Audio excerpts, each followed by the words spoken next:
The presenting sponsor of Rates and Barrels is Topps.com and Topps Project 70. Topps is celebrating the 70th anniversary of its very first baseball card design with a new program that pushes boundaries while paying homage to the company's heritage. Project 70 has brought together creators of all kinds for this extraordinary set. Graphic designers, tattoo and graffiti artists, animators, illustrators, painters, and even a jeweler make up the artist roster, which includes names like Snoop Dogg, Action Bronson, Ben Baller, Jeff Staple, Tyson Beck, Alex Pardee, and more. Each artist will select their own MLB players and Topps designs from any year to craft a unique story. Ever wanted to know what Akil Baddoo would look like in a 1990 Topps design? Or how about Fernando Tatis Jr. in a classic template from the 1950s? 3 new cards launch daily all year long on Topps.com and are only available for 70 hours before they're gone for good. And while you're there, be on the lookout for special cards. Head to Topps.com to learn more about Project 70 and to check out which cards are live right now.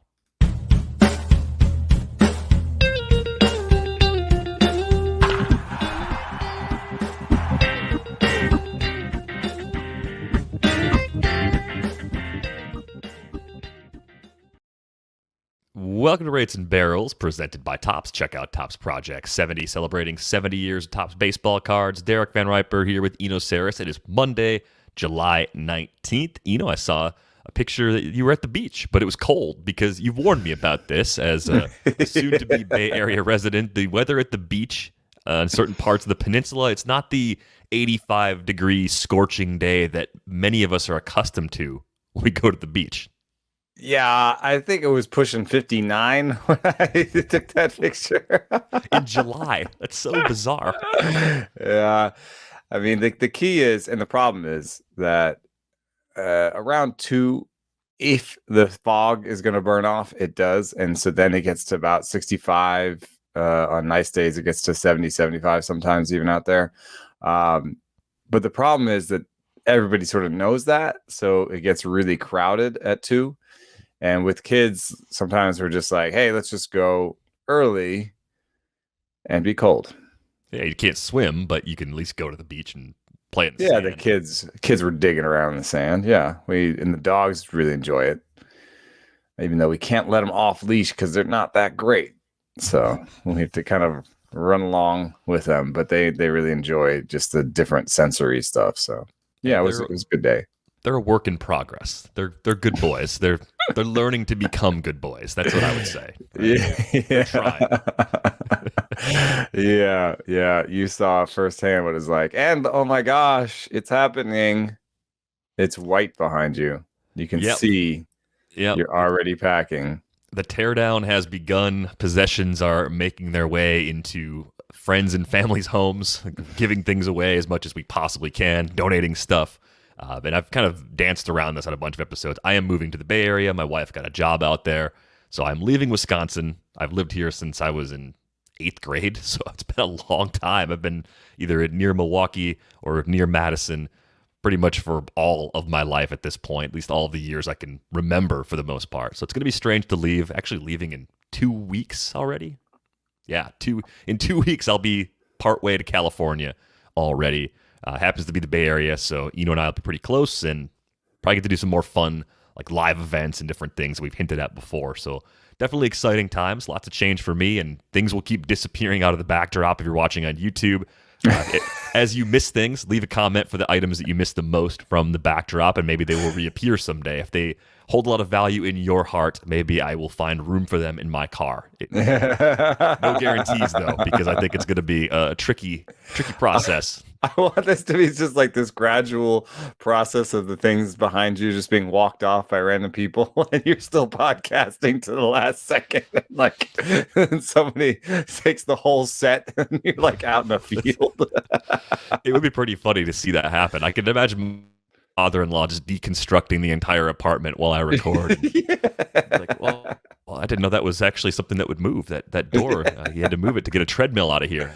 It'd be like the beginning scene when Schitt's Creek, when they're having all their things repossessed. It would probably look a little bit like that with all the items just vanishing into the background. But lots to get to on this episode, and some history actually to be made on Tuesday. Some really exciting stuff happening for the Orioles-Rays game. This game's going to be broadcast on YouTube. It's a 7:10 Eastern first pitch. Melanie Newman, who does play-by-play for the Orioles radio network, is going to be the play-by-play announcer for that game. Sarah Langs, who we've heard on several of the Athletic podcasts, MLB.com, she's going to be the in-booth analyst. And then Alana Rizzo, who's been a on-field reporter for the Dodgers in the past. She currently works at MLB Network. I think she appears on High Heat on a regular basis. She's going to be the field reporter for the game. And then Heidi Watney and Lauren Gardner are going to anchor the pre- and post-game shows. So an awesome all-female crew. First time in Major League history that it's happening. And the winds of progress are slow, but it's great to see things like this coming together. Yeah, it is really cool. I met Melanie Newman. It must have been like a winter meetings or something a long time ago. She was working for Round Rock, I think, at the time, maybe announcing their games. And so I've followed her career along closely and support her. Sarah Langs has been sort of exploded onto the scene with her great sense of numbers and her really like her impressively fast ability to sort of call upon different sort of numbers and research. I cannot do things that fast. I've been like, oh, let me look this thing up. Like this thing, and then she tweets it. Yes, you might recall back in October when we were doing the playoff shows at night, there's probably no more than 2 shows out of 20 that went by where we didn't have a tweet from Sarah Langs because she was so good at pulling really good information very quickly. It absolutely, as you said, just a really great crew up and down. And yeah, I think I met Melanie in the Fall League one year. She was covering some of the Diamondbacks prospects. That must be it. It must have been the Fall League. That's it. The Fall League's awesome. It's such a tight-knit circle. If you sit in the press box for a game, you meet everybody because there's about 4 to 5 people at most there. And you're kind of like, so why are you here? Like, actually, that works in the stands too because there's only about 50 people in the stands. Yeah, what brings you to the Fall League? A great pitching matchup for that game on Tuesday too. It's John Means against Shane McClanahan. And again, it's on YouTube, so you don't have to have an MLB TV subscription to watch it. 7:10 Eastern first pitch. And I think there was a great story that Britt wrote 2 years ago. Melanie was calling games for the Salem Red Sox, and her and Susie Cool worked together on about 30 plus games that year. And I think that was the first time a 2 female booth had called games in the minor leagues together too. So more history being made this week. Let's get to some other stuff. There's also an interesting thing here going on. Like, I'm sure somebody will bring up, like, oh, they didn't play. And, like, most booths have a former player in them. But it's a little bit like coaching, I think, where I don't think that the main skill is playing. You know what I mean? Like, no, it's really not. Like when you like, the main skill for a coach is coaching. Right? This may sound just stupid, but like the main skill for a coach is coaching. I think in other sports, like everyone's totally fine with that. Like, yes, like Jason Kidd and Steve Nash are trying to be coaches, but there are plenty of coaches in the NBA and in the NFL. I mean, just look at some of their sizes. Yeah, Andy Reid, great NFL player, right? Yeah, right. Kurt Rambis. Yeah, I think for the most part, in other sports, they're a little bit more like okay with the idea that like coaching is the main skill, not necessarily playing. And I think that's actually true of the booth because I think the main skills are analysis and storytelling.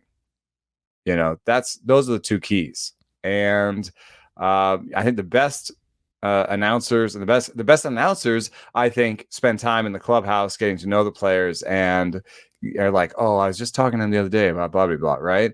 And the best analysis is quick and tells a good story and doesn't get you bogged down in the details. And Sarah Langs does that, and Melanie Newman's a great storyteller. So I just wanted to sort of make that point about how I'm not saying that that players can't be great storytellers and some of them connect with modern day players and tell good stories. But I don't think that it's a requirement that you have played professional baseball to be that person in the booth. Yeah. it is not a prerequisite to being a great analyst and to adding color to a game and making the game more exciting. It's a lot of time to fill when you think about broadcasting a baseball game start to finish. It's like 3 to 3.5 hours every single day. If you don't tell interesting stories, if you don't bring interesting information, you will fall on your face. There are so many booths out there that you listen to and you're just like, wow, you guys fell a little short. That will not be the case on Tuesday. They're going to do a great job. That's a great crew that was put together for that game. The main topics on today's show, we had a bunch of questions trickling in as we often do, and I'm so appreciative of the quality of the questions that we get here. I would say that at least half of the emails we get are written like as questions that could go directly onto the rundown, and most of the other half can be pretty quickly modified, or they're at least a thought starter for us to take a topic and turn it into something that we can talk about for a little while. And one of the main questions I wanted to get to is one that came in from Bill. And boiling it down, it was basically, what's on the rubric for grading pitchers for the future? And he was asking in the context of playing for next year in a keeper or dynasty league. But I think this applies to just about every type of league, because if you're looking to pick a pitcher up for the stretch run or make a trade for a pitcher for the rest of the season, you're probably in many cases looking for someone who hasn't maxed out in value yet. Like, sure, you might be in a position in a keeper or dynasty league where you can throw some prospects at somebody and get back a top end guy. You can go out and you can go get Brandon Woodruff or Walker Buehler in a trade, but more often than not, you're trying to get somebody who hasn't fully popped just yet. And I think we need to kind of drill into what's different about the rubric for the long-term pitchers. This was on my mind over the weekend anyway, because I wrote about Jesus Luzardo for a little bit. He is struggling right now at AAA, and I wrote him up and suggested he's still a very good long-term trade target, a guy that you would actually want to put on your teams in keeper and dynasty leagues if you're playing for the future, and someone that I would expect to have a lot of on my rosters in redraft leagues in 2022, because barring a great finish to this season, Luzardo will cost less on draft day next season than he did throughout this draft season. And the main thing that drew me to Luzardo is the number of pitches that he throws. He throws 4 pitches, and he mixes them all pretty effectively. We're talking about 4 pitches that he throws about 20% of the time or more each. That's pretty rare for a guy that young. And I think that's one of the traits that I'd be most excited about in the absence of stuff and command numbers that we get for guys that have debuted. It's kind of a mix. Like, for guys that have debuted, you get a peek under the hood. You get to see a little bit of what's actually going on. For guys that haven't, or guys that have made very few starts, it becomes a little bit more difficult, and you have to find some other factors that you want to seek out as you look for these pitchers. Yeah, I mean, for the most part, I don't value pitching prospects very highly.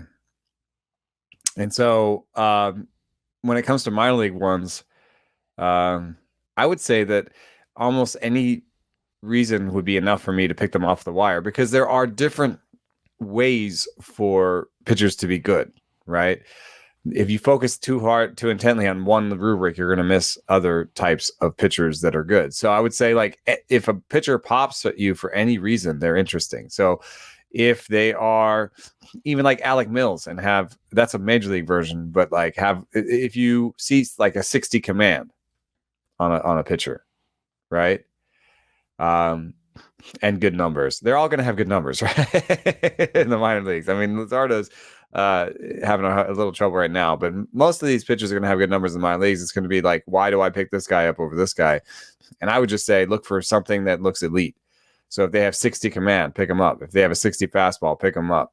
If they have 4 pitches that are above 50 or something, pick them up in terms of those scouting grades. So that's my answer for the minor leagues, because it's very different once I get to the major leagues. Yeah, then I'm looking for, although in a similar way, I'm looking for something to pop.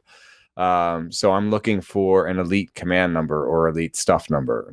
I'm looking for something, because they're not gonna come up fully formed. It's very rare. So the reason I love Zach Gallen and Julio Urias so much is they came up and had great stuff in command numbers, have had great numbers while pitching, and I think will have good careers. they're already, you've seen some injury here or there with them. I thought they would be mostly clean slate guys, but injury comes for everyone, I guess. But the point is, you're going to have to choose. You're not always going to have these perfect command and stuff numbers. And so I would say a pitcher becomes interesting as soon as they do something interesting, as soon as they as something pops, you know what I mean? Yeah. And I think for Luzardo, just to run with that example a little bit further, the only thing that gave me some pause is that both the stuff and the location plus numbers, both this year and last year, are pretty average. They're not bad, but nothing was standing out in those metrics. So how much wiggle room do you have when you see results like that? And again, we're still talking about a relatively small body of work for Luzardo, even throughout his time in the minor leagues because of the injuries he's had. He's thrown a lot fewer innings in the last 5 years than people realize. Mm-hmm. How much can you look at the stuff and location numbers to this point from Luzardo and pull down the ceiling a bit? Because even if the previous ceiling was possible SP2, there's a long way to go from that ceiling to he's a back end closer. Guy. Like he could reliever. be a middle rotation guy, or with the velo bump he could get on his fastball as a reliever, and the secondaries he could choose from, he could be an absolutely filthy reliever. And I think there's still plenty of reason for the A's to try continuing to develop him as a starter a while longer before they even go down that road. But how much did the numbers from him to this point give you pause about where his ceiling truly is? Yeah, I would. It's a great point to come back to Luzardo, because I do think he does have that. He has one thing that he does really well that makes him interesting. It's the fastball velocity. Plenty of elo, like plenty. Sitting 96 from the left is pretty decent, and that I think sometimes is good enough. I mean, I once picked up Garrett Richards for one of his best seasons early on. When because he had opportunity and velocity, and I think both of those things are there for Luzardo. So I will continue to watch him with great interest, because the stuff numbers don't tell a good story. But also, I feel like, if you put him in Driveline or put him in the right lab and coaxed some better shapes out of his pitches. He's shown the ability to spin it. He's shown the ability to have a good changeup.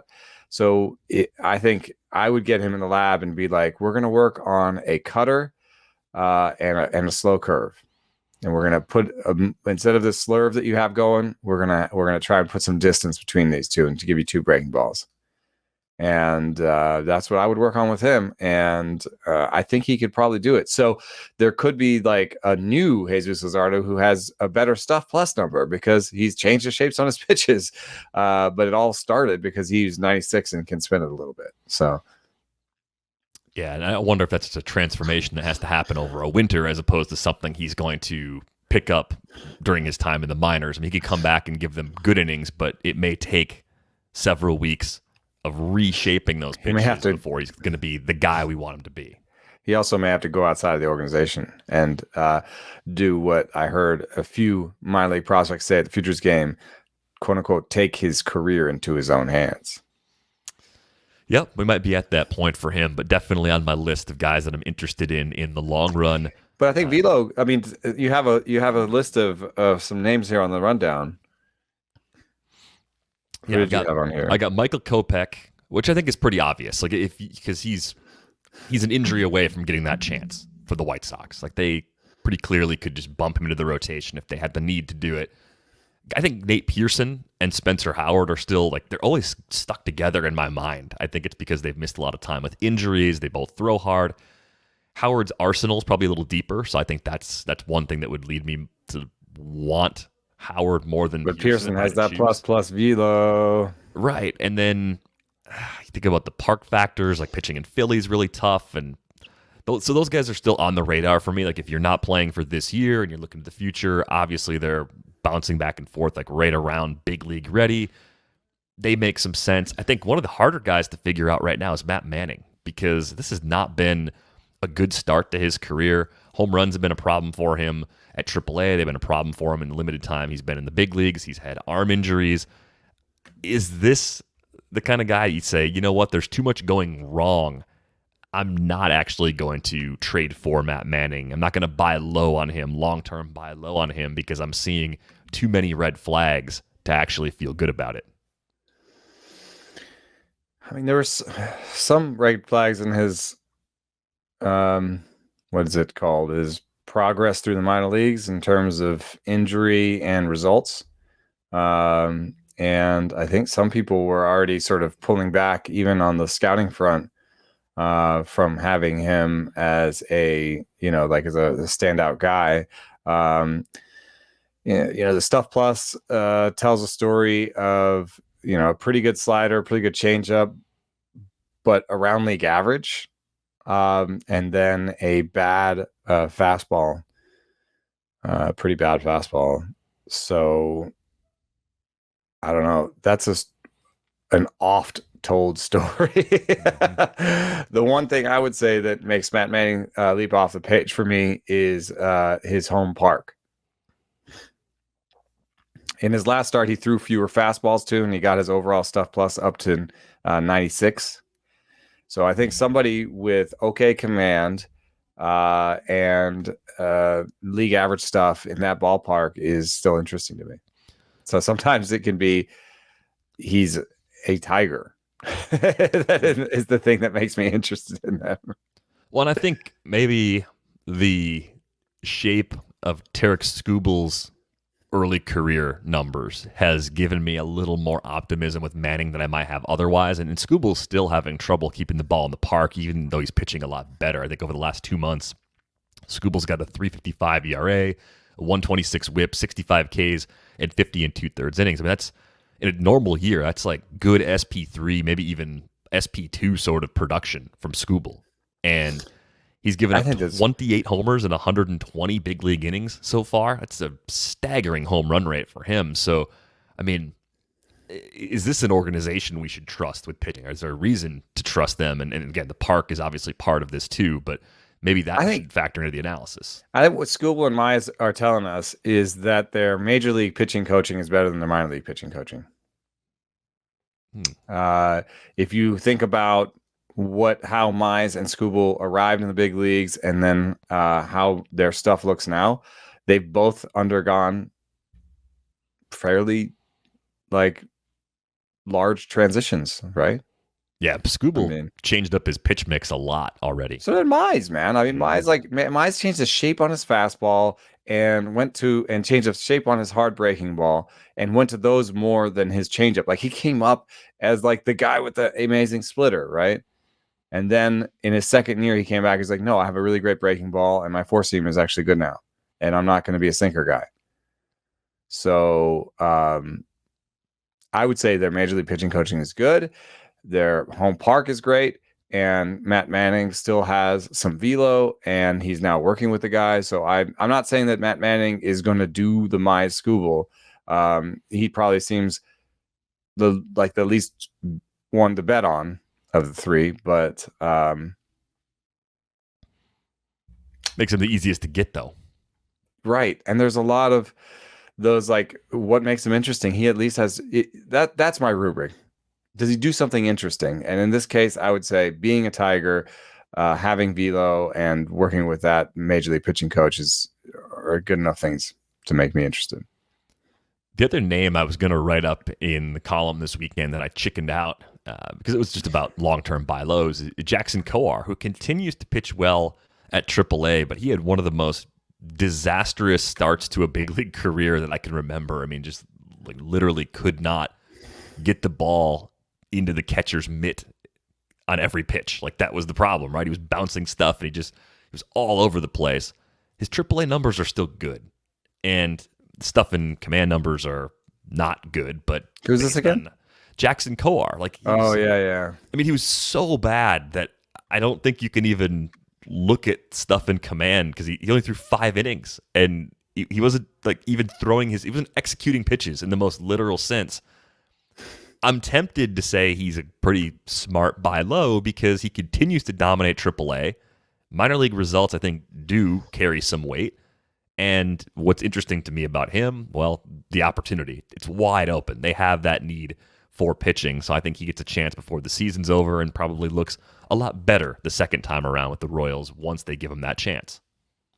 I think again here the thing that makes him interesting is pitches for the Royals. I mean, I think their pitching development is probably a little bit behind, at least the major league pitching coaching, because they're having some real difficulties in that pitching staff, and they seem to have a type too. They're very heavy on the fastball slider guy, but Kowar's best secondary is a changeup. And he has 96. So I'm definitely interested in him. It is weird to see such poor command from a guy that, only one time in the minor leagues had a walk rate that was worse than average. Yeah. And that was his A ball. Yeah, so I think there's more good than bad in that profile for sure. So he makes the list for the podcast, even though he did not make the cut for the column. But any other names you could think of that are popping in a good way with the underlying numbers, but they don't necessarily have the surface results? Because that's usually when you get those clear sort of buying opportunities. I mean, I mentioned Pearson and Howard. They're just so frustrating to this point. I thought we'd get a little more from both of those guys than we've received through the first half and change now of this season. Let me see here. Wait a minute. Sort by stuff. I like to do that. I like to start by stuff. Tanner Houck. Yeah. A glue guy for Boston for sure. Oh, and Sam Long, dude. I mean, Sam Long would be interesting if he had stuff that was like a stuff number that was 5 lower. You know what I mean? Mm-hmm. He has a 114 stuff plus and pitches for San Francisco. You've already got me, Mm-hmm. And he's coming back this week. Justin Dunn still interests me. I know that the numbers haven't looked good, but the stuff and command numbers underneath are good. And Seattle isn't quite the pitcher's park that I have in my head, I don't think. And I guess he has a 3.75 ERA, so maybe somebody's saying he already broke out. But I think there's plenty of people who look at the 5 walks per night and say this isn't going to work out.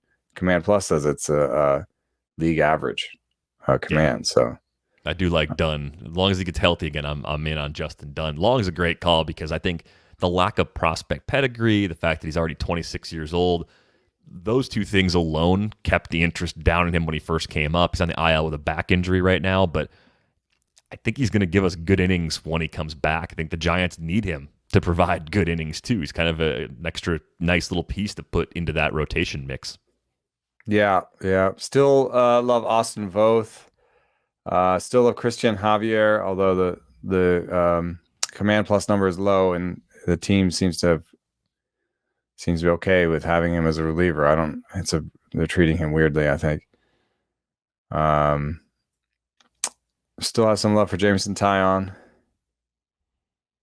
But that's now we're getting old.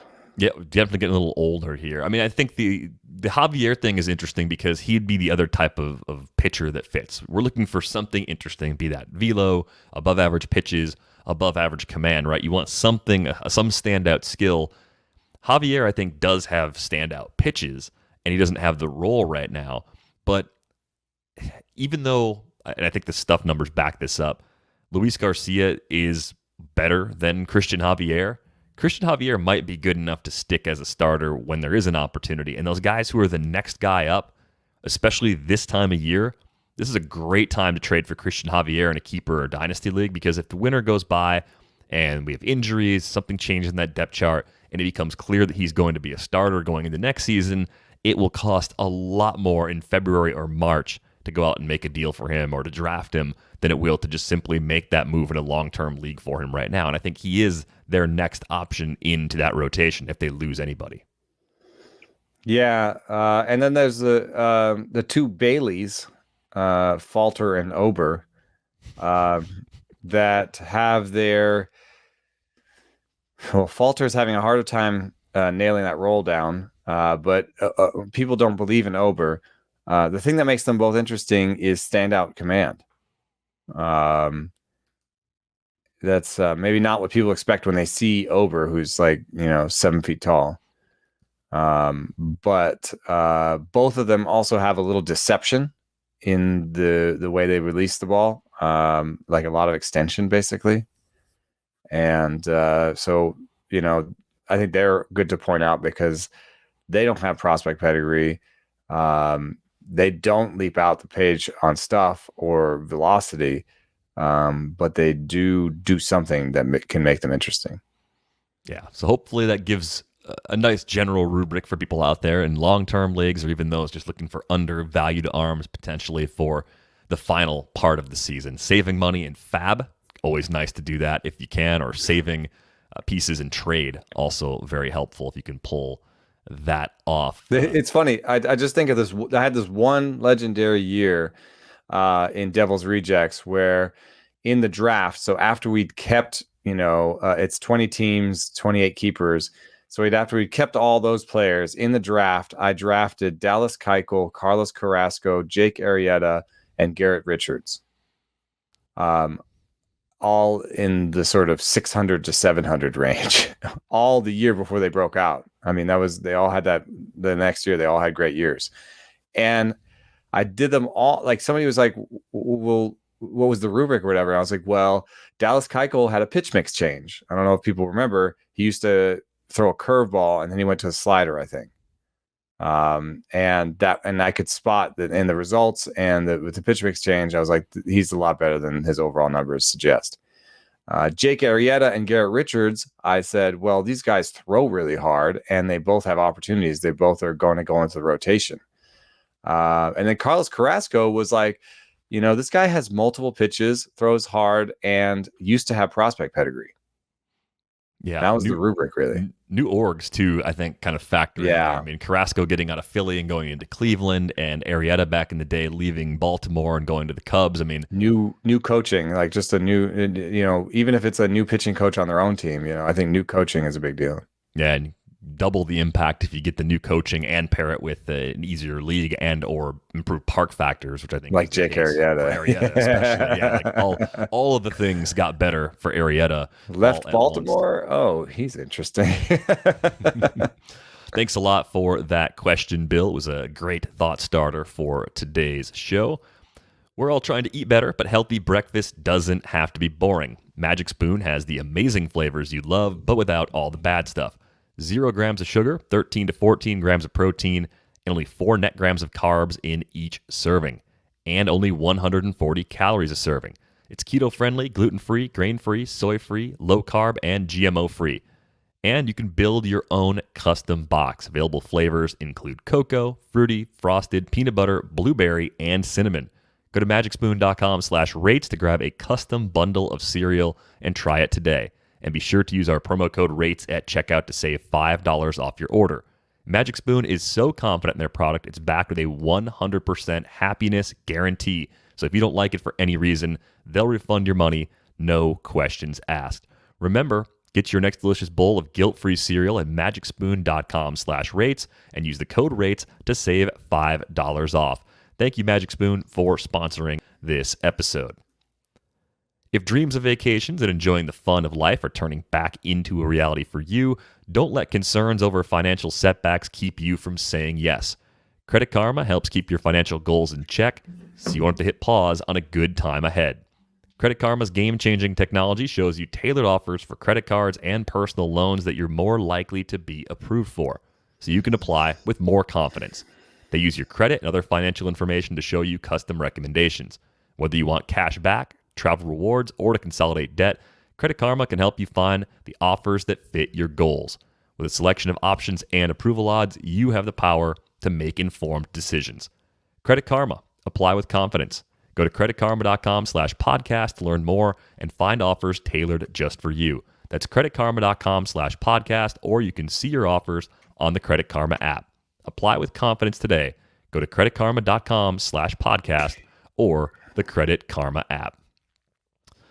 All right, let's get to a few more of these questions. We have an inquiry about Max Scherzer, and the question comes from DT. DT writes, On his fantasy baseball rankings, Eno has Max Scherzer at number 4, which completely makes sense, except when you consider his stuff plus number, which is just average. Is there something about Scherzer's fastball and slider that stuff plus doesn't capture? Perhaps it's Mad Max breathing in some crazy mental energies to the ball. Thanks again for answering the fan questions, DT.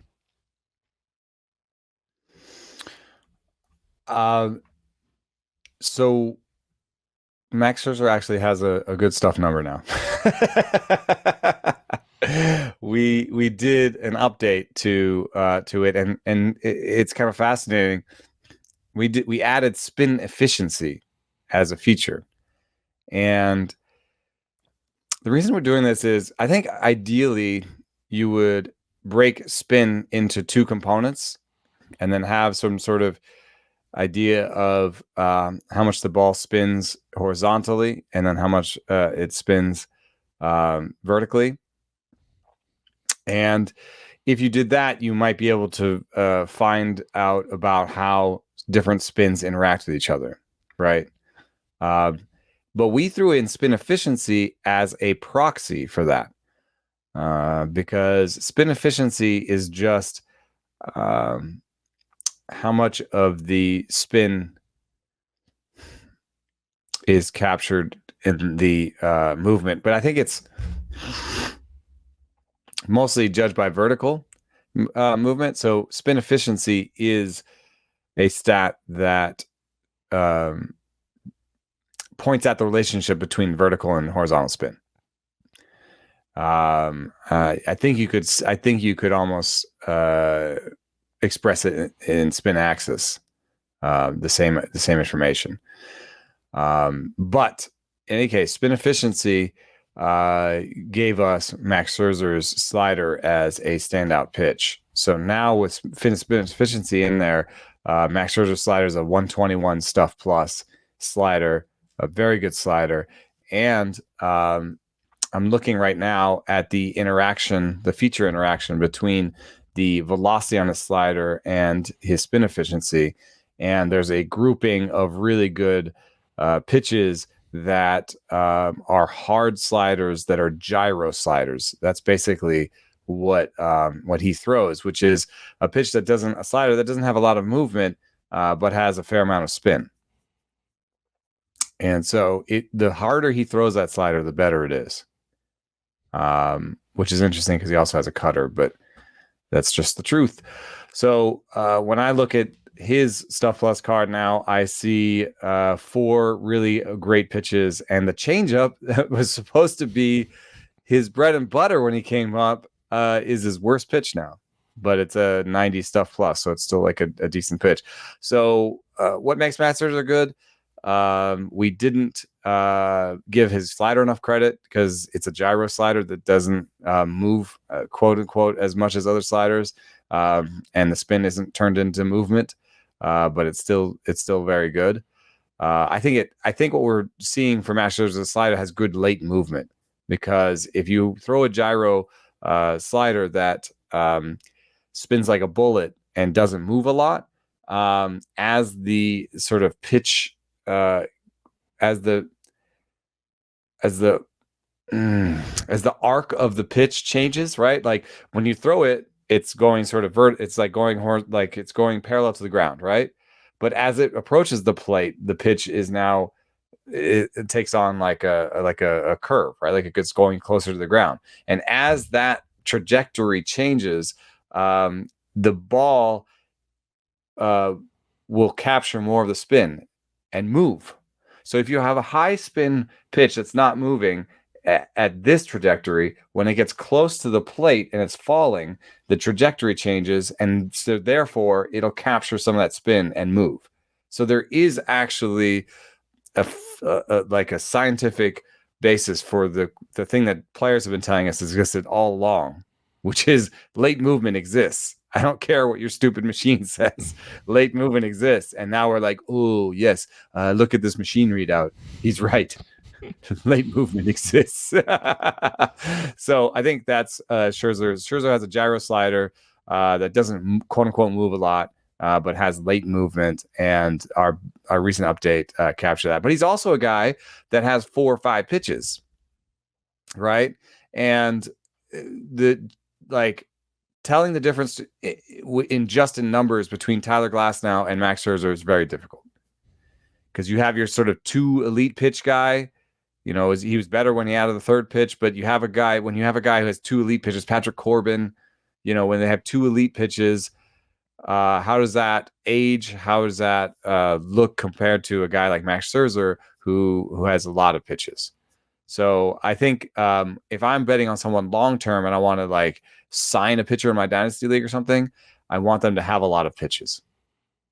I don't want to sign Patrick Corbin. I'd rather sign Hyun-Jin Ryu. I don't really want to sign Tyler Glasnow long term. I'd rather sign the next Max Scherzer, Zach Gallen. Lots of pitches. I mean, if you go back, and we've probably pulled this thread before, but the old scouting reports on Max Scherzer, like when he first entered professional baseball, a lot of them pointed to him being a reliever, I think in part because of his delivery. It's a very violent delivery with the head jerk. And I think people thought the command was going to be good enough for him as a starter. I guess when you think about a guy like Glasnow, you'd also have to weigh the likelihood of him adding more pitches at this stage of his career. Is it possible that Glasnow eventually feels good with that 3rd pitch, adds a 4th? But it took so long, dude. Right. And it's a tough thing to assume is going to happen. He can still be really good for a long time as is, but he won't be as good for as long a period of time if he doesn't develop that. And more likely than not, he won't develop that. But it's really interesting just because Scherzer, just hearing you talk about the gyro slider, I always think of the cutter as a pitch that has mostly late movement, right? It avoids the barrel because at the last second you get that little bit of horizontal movement and guys can't really square it up or they swing and miss on it entirely. I kind of think the gyro slider just has more of like a late dropping movement as opposed to that. It obviously could move horizontally too. It could move in both planes, but in my head, at least, that's how I'm sort of separating. I'm like, okay, a gyro slider has that last little bite, and that's what makes it so good. And it's interesting that wasn't entirely captured previously. So, were there any other guys that you could think of that sort of popped because of that adjustment and how that was being measured? Oh yeah, we had I had a piece about. Yeah, when you guys made the changes, I think you wrote about it. I'm just trying to remember who was on it. Who were some of the biggest jumpers and droppers? Let me see. I got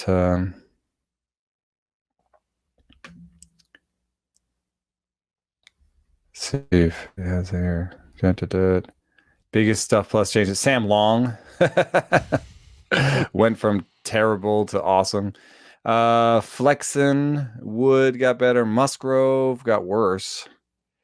Got worse. Let me see. Gyro slider though. I think Stroman maybe. I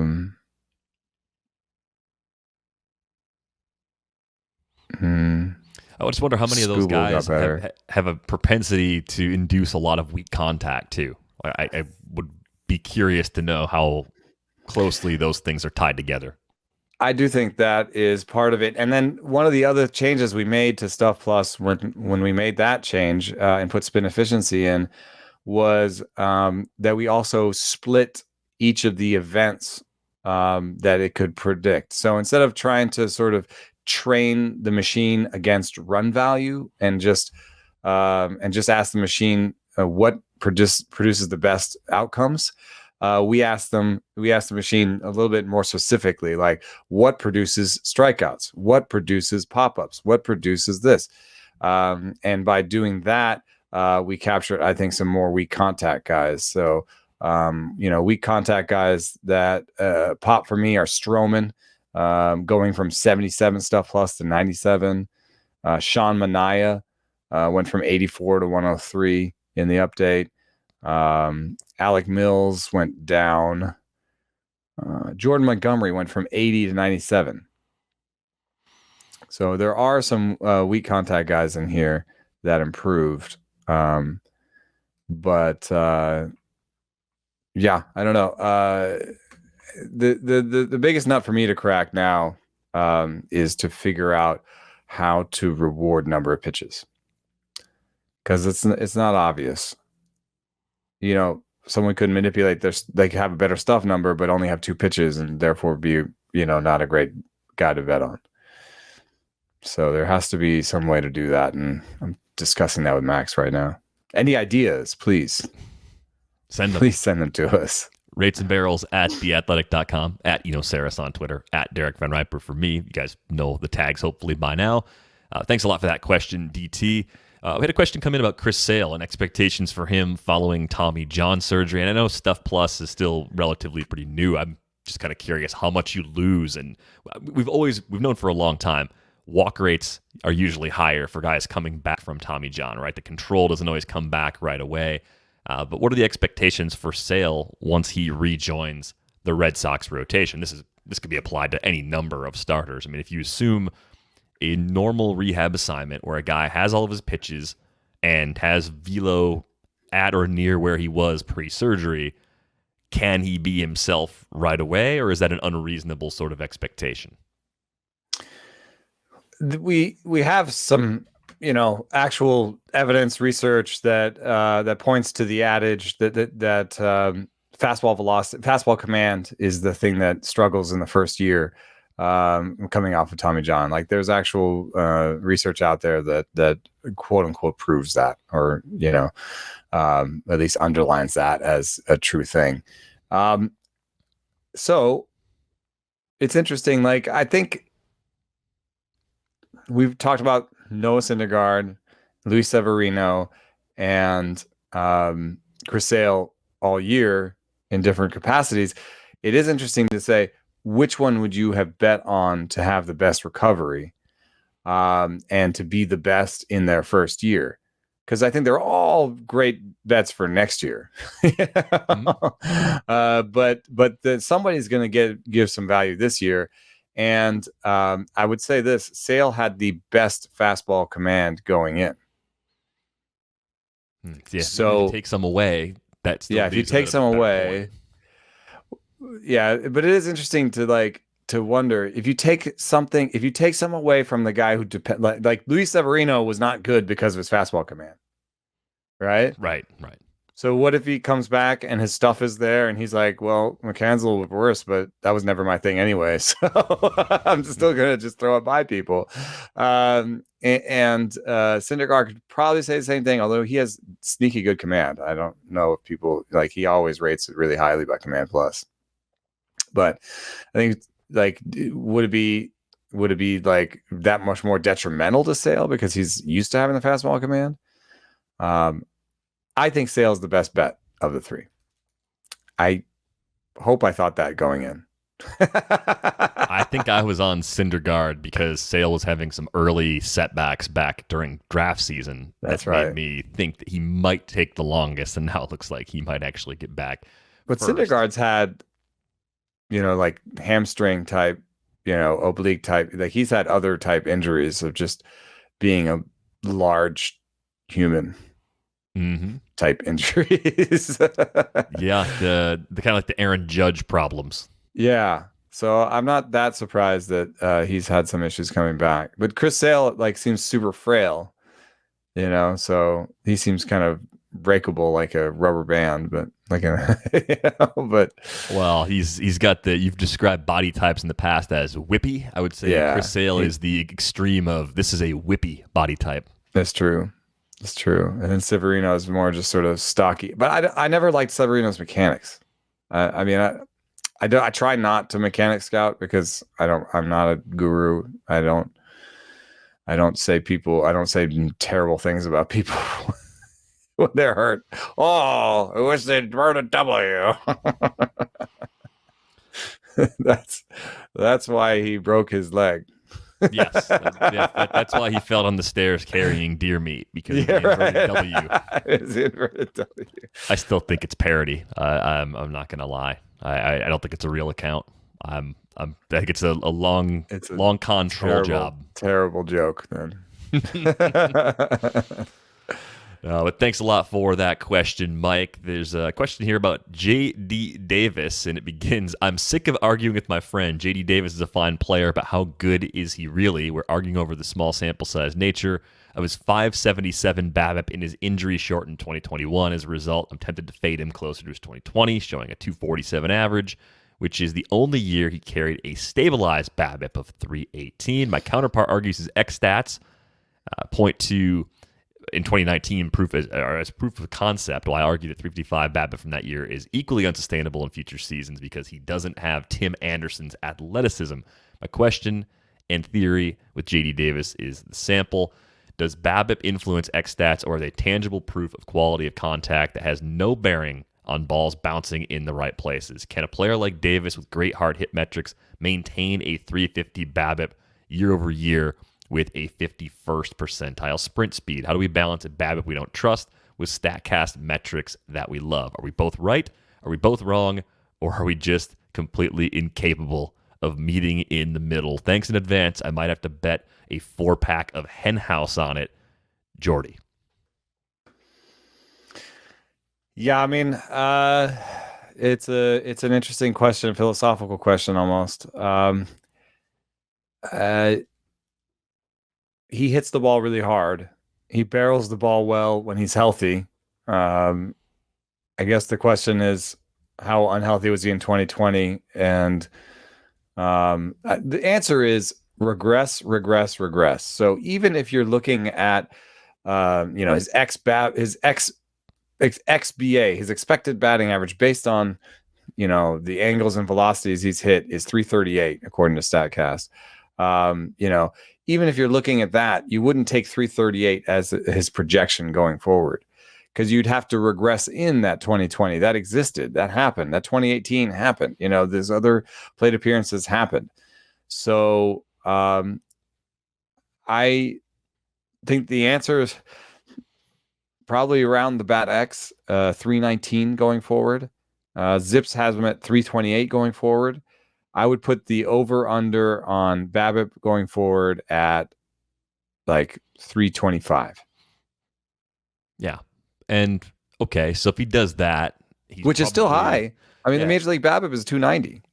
So then what he's done so far might be a small notch above what he's likely to do going forward. His career numbers with a 333 BABIP are 275, 355, and 463 for the slash line. It's a 121 WRC plus, 23.9% K rate. I mean, if he's just a shade below that, he's probably a high 260s guy with a 340s OBP and a 450 or so slugging percentage. Yeah. That plays. Not a good defender, so that's part of the issue. Is that I mean, if you're talking real life, it's a little bit.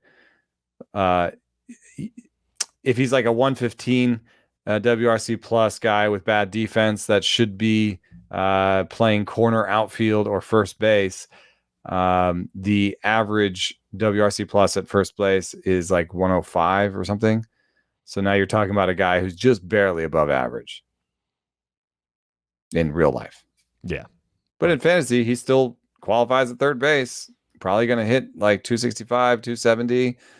I might push that batting average a little bit, but 10 homers. I mean, he's a great pickup right now if he's available to you. Yeah, so to answer the one question, does BABIP influence X stats, or are they tangible proof of quality of contact that has no bearing on balls bouncing in the right places? Yeah, it's the other way around. Like your X stats, there is a skill in having a high BABIP. The skill is not only being fast, though.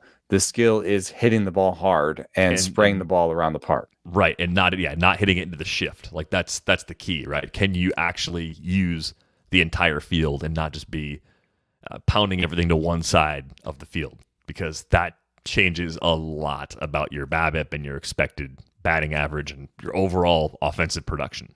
And also just, not only side-to-side angle, because he's a pull hitter, but up-down angle, you can if you don't hit a lot of 40s or negative 40s in terms of launch angle, if you kind of stay in the right angles, and that's what you will see in barrel rate, but also something like dynamic hard hit rate, that Alex Chamberlain has.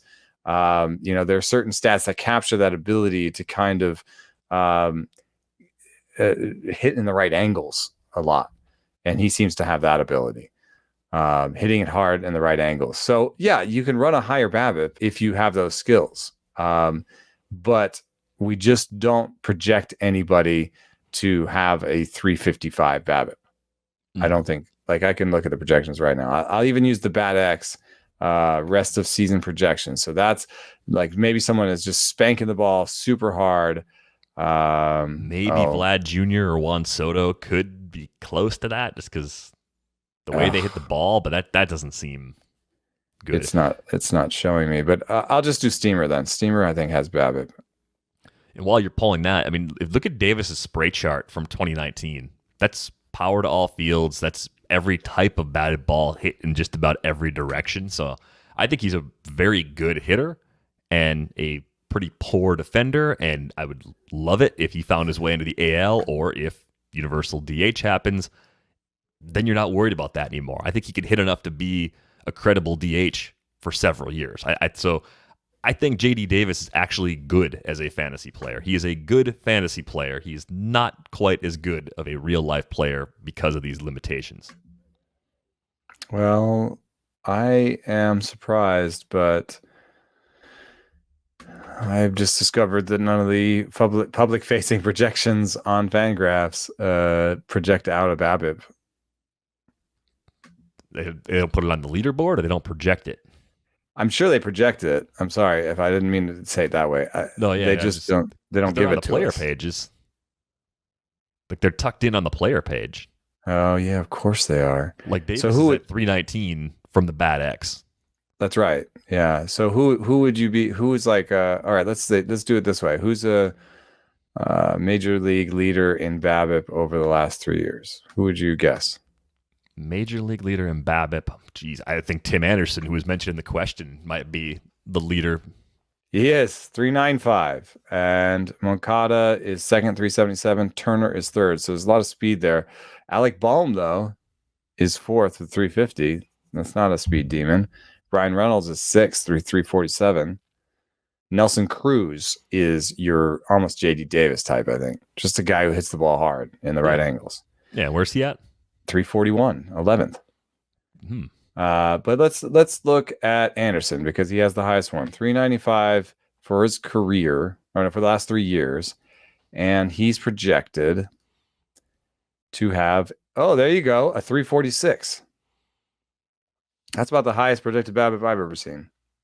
Yeah, year over year, looking at that, it jumps off the page. I don't stare at BABIPs very often, but a 399, 383, 397 running through those last 3 years. But there's very little in common between him and J.D. Davis. Yeah, they're very different just in terms of the types of hitter that they are. I mean, Davis brings a lot of raw power and doesn't run nearly as well as Anderson runs. Davis pulls the ball 48% of the time. Tim Anderson is our spray hitter. Tim Anderson pulls the ball 33% of the time, goes center 38, oppo 28. That's way more balanced. So Tim Anderson is our spray hitter that has wheels, and he's got a 346. J.D. Davis is our Nelson Cruz type. Let's look at Nelson Cruz. I don't know why Davis is pulling the ball so much this year. It's a small sample because he hasn't played that much. His 2019 distribution is a lot better. A 38.4% pull rate, 37.8% up the middle, there you go. 23.8. That's how that fits what I think of him as a player. Yeah. The projected BABIP for Nelson Cruz is, by the BAT-X, is 298, even though he holds like a 340 over the last 3 years. Well, it's the cost of being very old in the big leagues. Yeah, but so anyway, X stats are trying to describe the quality of contact and the type of player a player is, and different types of players will have different BABIPs. I just think that Davis is slightly closer to Nelson Cruz than he is to Tim Anderson. So I doubt I wouldn't project his BABIP as high. No, I don't think it's necessary to do that, but he could still be a very good player, even if he's in that 330 range or something instead. Doesn't have to be elevated up at 355 the way he was 2 years ago. But or whatever it is now, 500. yeah, 556. Come on. But also you have to move past just like, 556 BABIP, he is bad. I mean, no, he's good. He's just not this good. Right. And I think hitting 307 back in that 2019 season, like that's probably about as good as it can get for him over a full season's worth of games. I think if you said, what's the best batting average season that J.D. Davis has left? I would say probably wouldn't go much higher than about 280. And again, I'm expecting more like high 260s from him in a typical year. Good run production, good power, good lineup, and again, a perfect fit for them if Universal DH is here to stay in 2022. That is good news for J.D. Davis. Thanks a lot for that question, Jordy. I don't know if we actually solved your argument, so maybe you guys should just buy a 4-pack and each drink 2 and just call it good. So maybe you're both right in some ways. Just share the beers and stop fighting, I think would be. That's our professional advice. It's kind of my advice to most things in life in general. Just stop fighting with each other and have a beer, and you'll feel doesn't work with the kids yet. Well, on that note, if you got questions for a future episode, send them our way. He's at Eno Saris on Twitter. I'm at Derek Van Riper. The email address again, ratesandbarrels@theathletic.com. If you're enjoying this podcast on a platform that allows you to rate and review it, we really appreciate it. If you took a moment to do that, don't let the haters win. Hit the like button. If you're watching us on YouTube, be sure to subscribe to the YouTube channel. That way you get notifications anytime new episodes are available. That is going to wrap things up for this episode of Rates and Barrels. We are back with you on Wednesday. Thanks for listening.